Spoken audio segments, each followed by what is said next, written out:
On number 45, we want to know which of these answer choices is a graph that passes through these three particular points.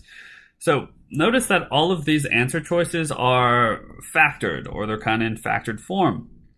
And we know that we factor to find x-intercept. So for example, if we take a look at A, well, you set this equal to 0, you're going to get an x-intercept of 3. And if you set this equal to 0, you're going to get an x-intercept of negative 3.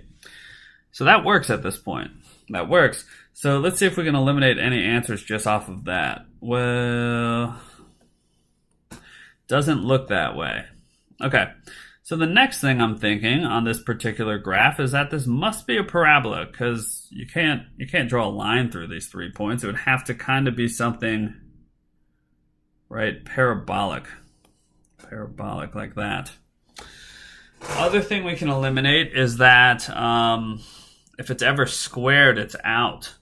So for example, B is out, C is out, D is out. Okay, and why? So the rule is that if we have a graph, and I'll draw you one here.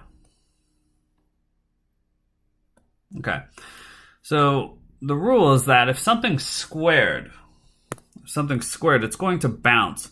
So take this for example. If I have x minus 5 times x plus 2 squared, what that means is that the x-intercepts are negative 2 and positive 5. What it means is it's going to bounce. It's going to bounce when it's squared. So it's going to look like this. It's not going to cross through. It's going to bounce. But then at 5 it will go through because it's just to the power of 1. Now, if it wasn't squared, then it would look like this, and it is not erasing right now. I'm trying to make it erase, but it's not working. So if it wasn't squared, okay, it's finally erasing.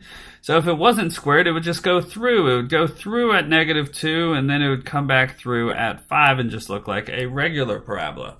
So the fact that this looks like a regular parabola eliminates B, C, and D because, again, those squareds. Now, between A and E, this is a parabola that's opening down, and we know if it's a downward facing parabola, that needs to be negative in front. Well, on the answer choice E, I see no negative. I just see blank. So E is out, which means the answer must be A.